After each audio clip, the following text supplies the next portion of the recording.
Это Да, естественно. и в одном слове представляешь всю картину, о чем он говорит. Так здорово.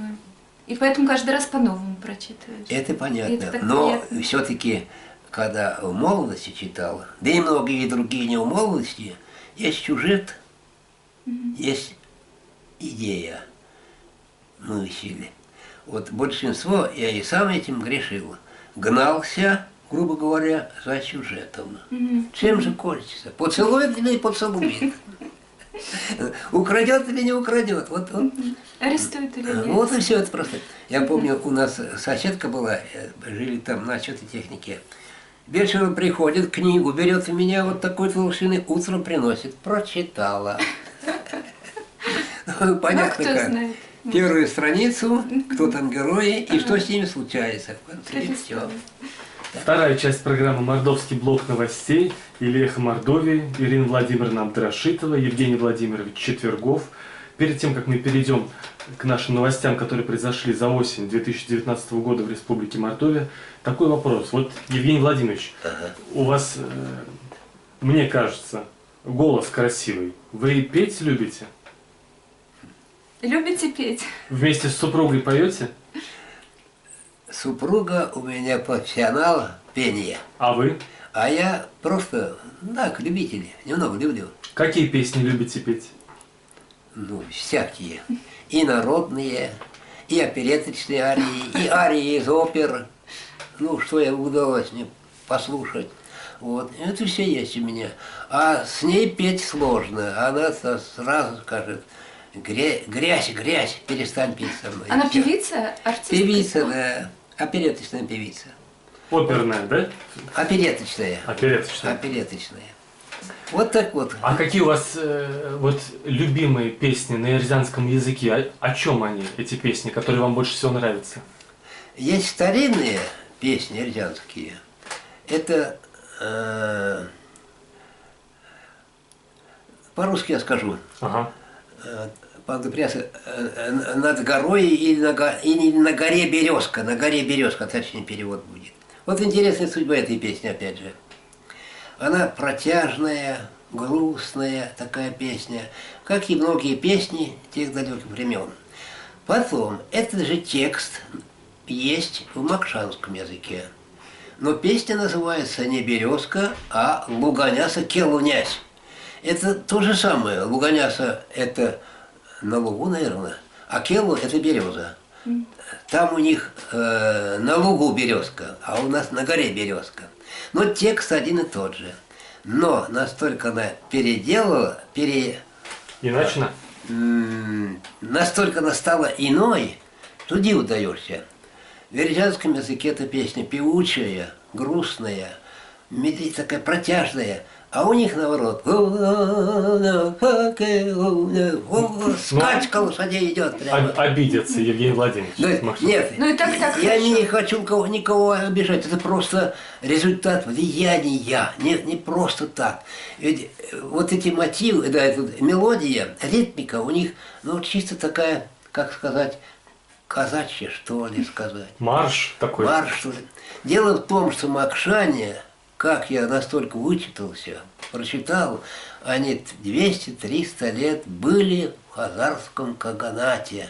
Это про это написано, ничего, это тут такого тайного нет. Поэтому это раз, хазары, 200-300 лет. А потом пришли, заменили их другие. Одно иго заменило другими игом. Татаро-монголы пришли, опять под давлением тюркоязычной культуры. И они стали вот так вот, и песню изменили, и все. Кстати, сейчас минутку. В макшанском языке тюркизмов несколько раз больше, в разы больше, чем в эрзянском языке. Это говорит тоже о том, что они долго-долго находились под властью хазар. Никуда не денется, это история. А эрзяне под каким игом находились?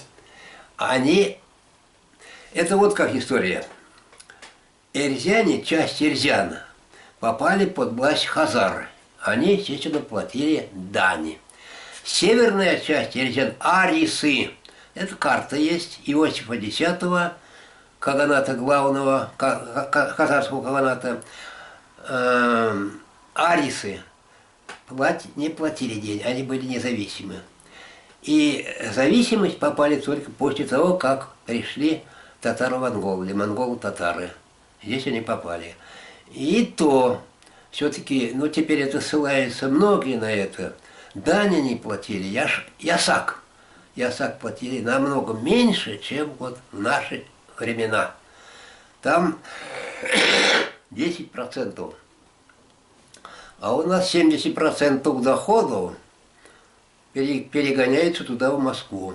И вот это был разговор у нас с бывшей главой госсобрания. Ну ладно, давайте перейдем все-таки. А то это нас перейдем, но один куплетик какой-нибудь любимой рязанской песни не споете? Стесняетесь? К сожалению, только... Тихонько. Потихоньку, да? Тихонько.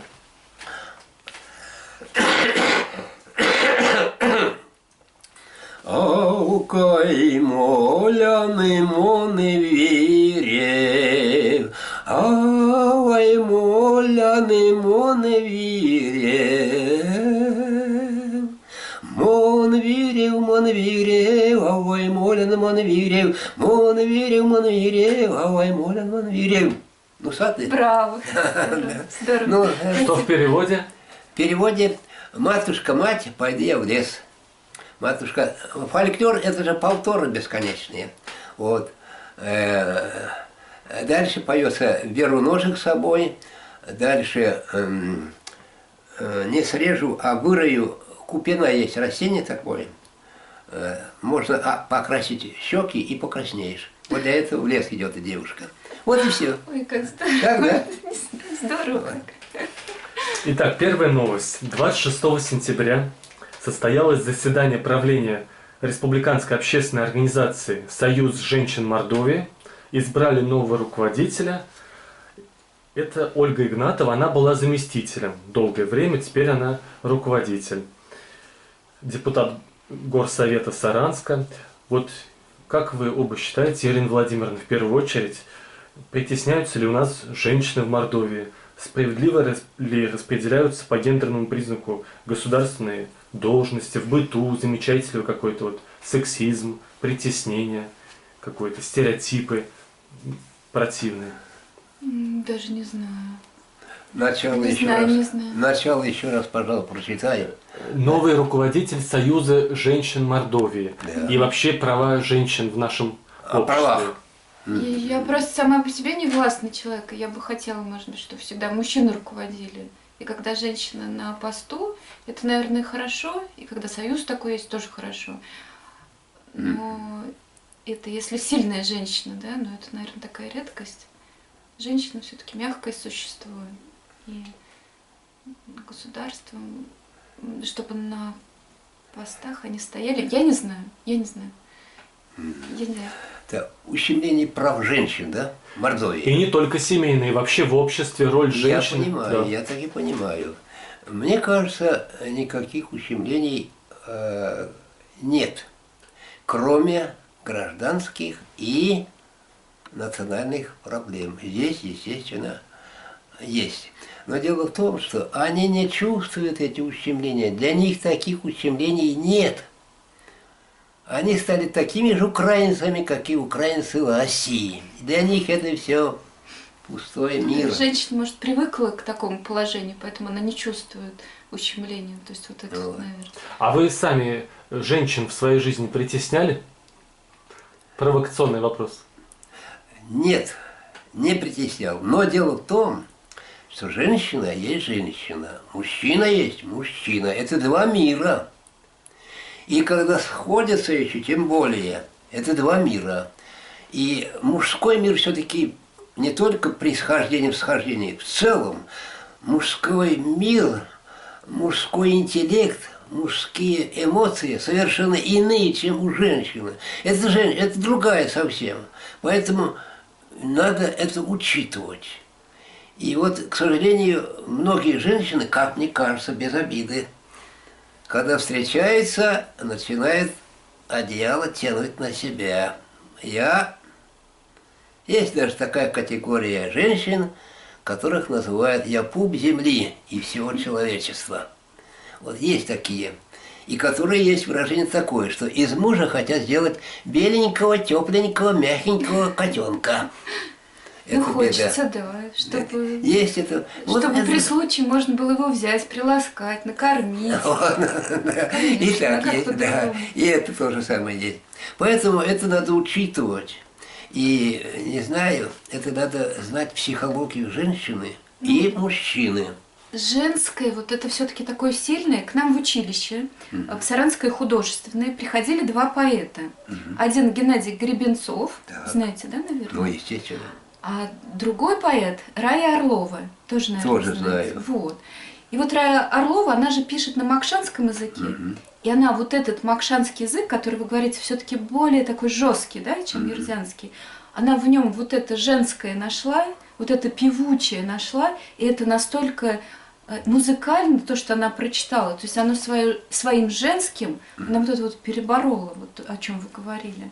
И это так важно, это так было видно, что вот женщина победила, может быть, даже язык. Да? То есть она вот не то, что победила, да, она вот сделала его более певучим за счет своего поэтического дара, да, и женского. То есть, если говорить о мужчинах и женщинах. Мы не о том, наверное, чуть-чуть говорим, мы на вопрос не отвечаем. Я притеснения не чувствую. Я боюсь, мужчина может обидеть. Я о макшановском языке ничего не сказал. Вот. Вы не читали, в «Известиях Морды» была статья «Мордовский котел» этого Абрамова. Вот я даю там ему ответ. Абрамов – это ярый мордвин. Владимир Кузьмич? Владимир Кузьмич? Да, ярый. Причем уж отец его Эрзя. Мордвин, в смысле вы имеете в виду, что он не разделяет Эрзян и Макшан, да? Не разделяет единый народ. Как я засек Путина, сказал, русские, украинцы, единый народ. Да, Господи, да я читаю их истории, да где там единство? 400 лет воюют друг с другом. Бог с ней, с Украиной. Вот. Абрамов. Абрамов. Ну вот. И вот я ему дал отповедь, в чем разница между иржанами и макшанами. Ну, антропологию сказал, естественно, они смуглые, это естественно, они и не отрицают. В языке. Язык это не только лексика. По лексике, конечно, мы близки, 80% у нас общие слова. Но, а куда денешь фонетику? Никуда не денешь. А куда денешь морфологию? Разные. Куда денешь окончания, куда денешь фразеологизм и так далее, и так далее, и так далее. И ничего не остается близко, это такого единого. Близко это остается, но единого не остается. Это не только мои слова. Профессор Цыганкин об этом много-много писал, что эти совершенно два разных языка. Вот и все. А вот недавно прошел 23-25 октября 7-й съезд мордовского, макшанского, эрзянского народа. Евгений Владимирович, вам там слова не давали? Какие там темы забыли обсудить главные, как вам кажется? Да, не только слово. Боялись, что я близко подойду к зданию. Боялись. Я все-таки появлялся, смотрел, кто кого пропускает. Ни слова абсолютно. И этот съезд я распушил в своих заметках пух и прах. Во-первых, затратили они примерно я посчитал. То есть вас не пустили в зал? Какой зал? Даже близко к зданию не подпустили. Меня в зал пустили. Разве Вот так, можно? вот так. Это совершенно разные вещи. Примерно 10 миллионов они поистратили. На издание журналов надо всего лишь 300 тысяч. Не нашлись.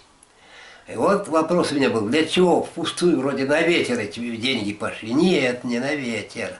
Это на оболванивание тех присутствующих соответствующим образом. Единственное, не напрасно эти деньги. А сколько стоит круиз по Волге на теплоходе 5 и 6 дней? Это же колоссальные деньги, миллионы. Так, теплоход не будут гонять взад-вперед.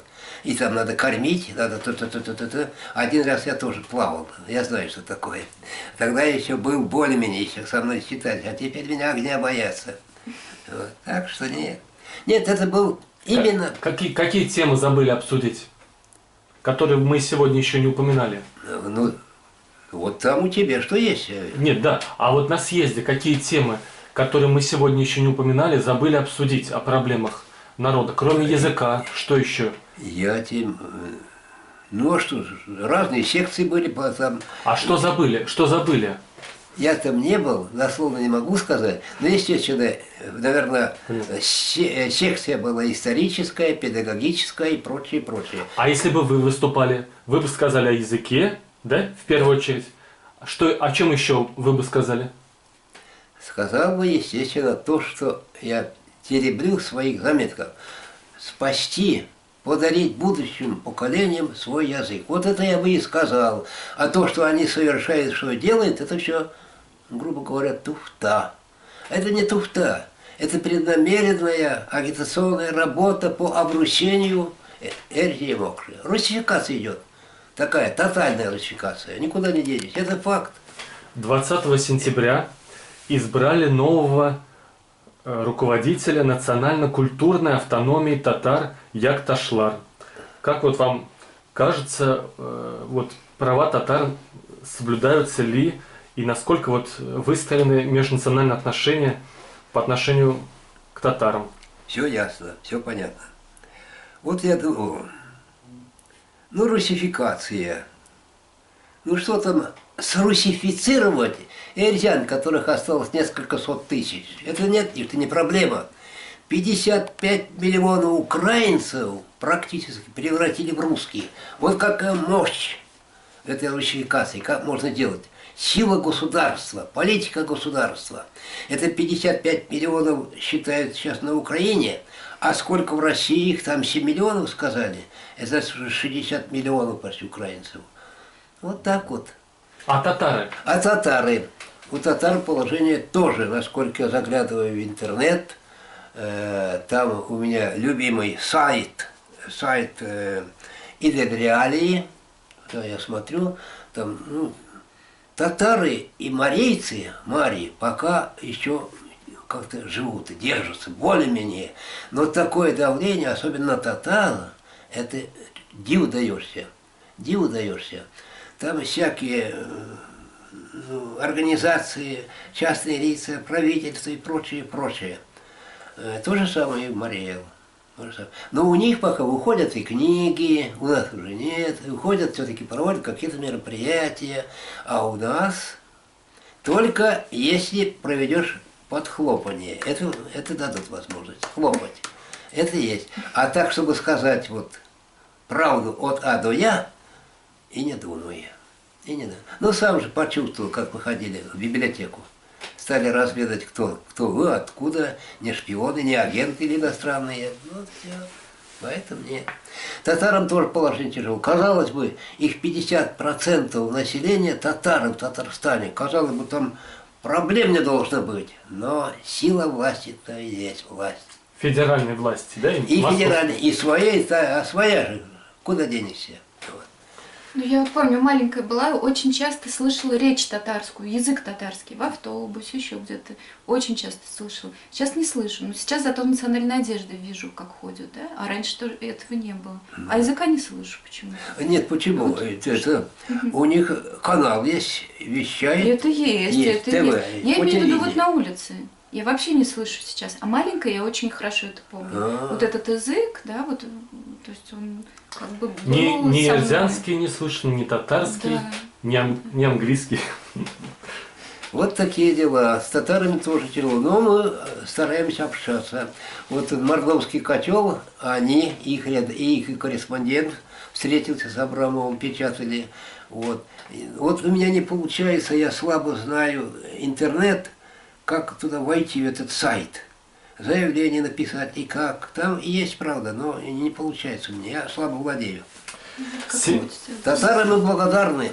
У нас был Ирек Бекенин, татарин, из Чкалова колхоза, из Аксенова. Мы вместе начинали газету. Вначале наши создали, мы создали, потом он создал татарскую газету. Там на татарском, на русском языке. Мы сотрудничали плотно с ним. И я помню до сих пор, первый раз он принес, как называется, записывает. Диктофон. А? Диктофон, наверное. Нет, не диктофон. В интернет, когда вводишь флешку, Флешку, а? принес флешку, и мы записали тайное письмо Петра Первого о завоевании мира. Ага. Здесь такое письмо вроде и хранится где-то в Париже, во Франции. И вот я помню, он принес эту флешку, мы были удивлены сразу, готово. А то ведь газеты мы начинали с пленки, вначале на пленку, потом т-т-т, сверстка и все прочее. Да, Ирек дальше. замечательный человек и благотворительностью занимается, и помогает людям, и много себя посвящает общественной деятельности. Вот такая новость. 7 августа Федеральная служба госстатистики опубликовала таблицу по коэффициенту рождаемости, число родившихся детей на одну женщину. И Мордовия стабильно много лет второе место с конца. Как вам кажется, какие главные причины, объясняющие вот это, что мы в самом низу? Кошмар, второе место. С конца. Да. Причины какие? Какие? Это надо подумать, какие причины. Ну, во-первых, зарплата, большинство, нищенская. Это тоже о чем-то говорит. Ну, наверное, Уезжают и рожают в другом городе. И Уезжают. живут там. там. А здесь остается только старшее поколение. Дальше. Ну, молодые дет- тоже остается, но очень мало, как раз второй с конца. Да. Детские садики, я думаю, сложности есть, наверное, с этими. Ну, когда рожаешь, об этом не думаешь, а садики это как-то да, пока а что не потом, очень да. думаешь. А потом... Вот еще к такой мысли я пришел. Вот теперь в деревнях остались матери-одиночки. А они с мужем живут, но вот соседка у меня, и мне жалко их девочку. Она одна, старшие братья где-то работают в других городах, она одна среди отца и матери. И вот они, мне кажется, между собой, естественно, переговариваются, говорят на русском языке. То есть на ирзянском языке. Ребенок ничего не слышит. А это до 5 лет, это же беда, когда ребенок до 5 лет не слышит ничего. Я помню, у нас соседи были немые, глухонемые. У них дети. Этих детей отдавали сразу в чужую семью. Отдавали, чтобы научились они говорить. А это примерно такая же картина. И я боюсь, что в деревнях она не одна. И другие, там же садиков нет. В садике все-таки там общаются, они вместе. А тут круглый день, круглые сутки одна в доме. Вот такая проблема. Вот почему второе место. Уезжают. Ну, естественно, нет работы тоже. Хотя на это можно смотреть по-разному. Желающий найти всегда находит, а не желающий так и останется без работы. Дальше. Ну как это дать бы оценку? Это интересный факт.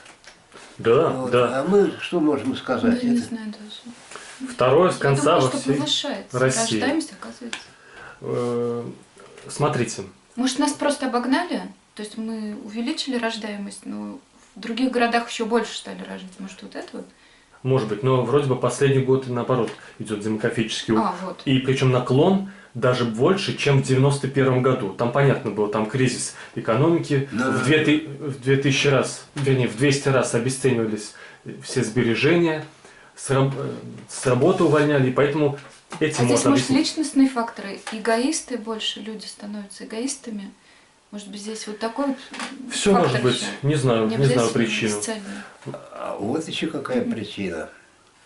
Эгоистка сказала, да, правильно.